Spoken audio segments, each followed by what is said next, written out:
The biker gang's laughter rolled through the small-town diner like thunder. Grease-stained leather jackets squeaked against the red vinyl booths, heavy boots clunked on the tiled floor, and the smell of gasoline seemed to cling to their presence more than the scent of coffee and fried bacon.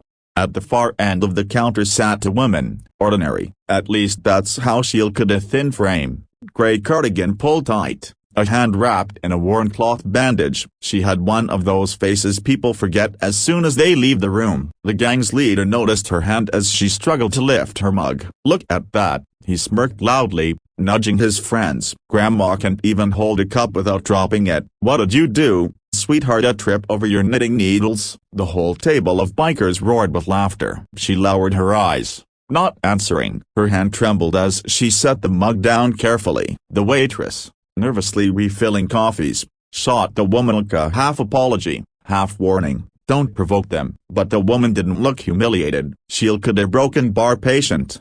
Minutes dragged, the gang's jokes grew louder, sharper, crueler. Yet the woman said nothing. She simply sat there, shoulders drawn in, as if waiting for something. Then, out of nowhere, the diner's radio crackled with breaking news. "Authorities are still searching for the masked vigilante known only as Raven. Last night, she stopped an armed robbery downtown, disarming 3 suspects with military precision. Witnesses claim she disappeared before police could arrive via broken bar." The biker leader laughed again. "The Raven, huh? Sounds like a bedtime story. Bet she ain't got nothing on my boys here." That was when the woman finally raised her head, her eyes so calm, piercing, unshaken at his, and for the first time, his grin faltered. She slowly unwrapped the bandage around her hand. The diner felt quiet. Beneath the cloth wasn't a fragile break, it was a scarred hand, marked with burns, healed cuts, and the unmistakable signs of someone who had lived through fire, fights, and battles.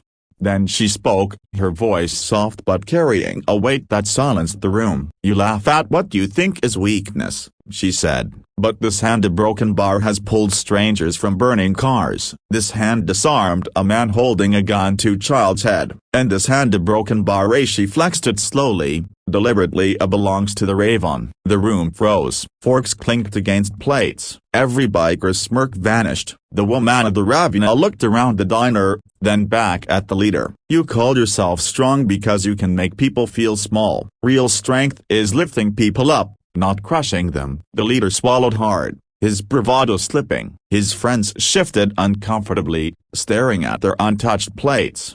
What happened next was unexpected. One of the youngest bikers, barely more than a kid, muttered, "Mama, broken bar, I'm sorry." His voice cracked as he lowered his head. And just like that, the tension shattered. The Raven gave a small, forgiving smile. "We all start somewhere. It's what we choose to do next that matters."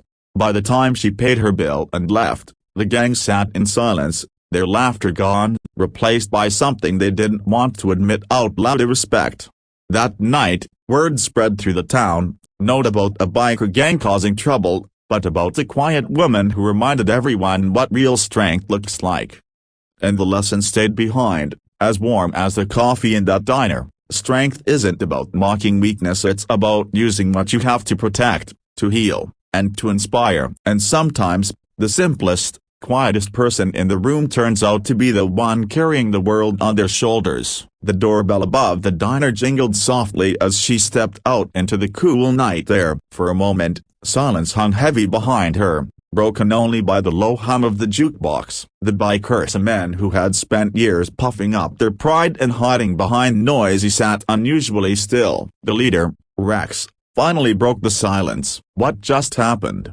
he muttered, almost to himself. Nobody answered, not because they didn't know, but because the truth was too big to say out loud. The youngest of them, the one who'd apologized, spoke again. His name was Dylan. "She's right, we act tough, but what's it worth? Making a woman with a broken hand feel small." Rex clenched his jaw. He wanted to snap back, make a joke, reclaim the moment, but the words stuck in his throat. Because deep down, he remembered something years ago, a fire that nearly took his little sister's life. Some stranger had pulled her out before the firefighters arrived. He never knew who. Now he wondered. The waitress finally exhaled and spoke softly, You boys should be grateful. Most people she saves never even know her name." Her words sank in, heavy as lead. Outside, the Raven didn't head for the shadows right away. She paused beneath the flickering streetlight, flexing her scarred hand slowly. The truth was it was broken. It hurt to even lift that mug. But she had learned something long ago. Pain doesn't mean you stop. Pain means you carry on, because someone else needs you to. She glanced back at the diner through the glass. Inside, those men weren't laughing anymore. They were thinking, and for her that was enough.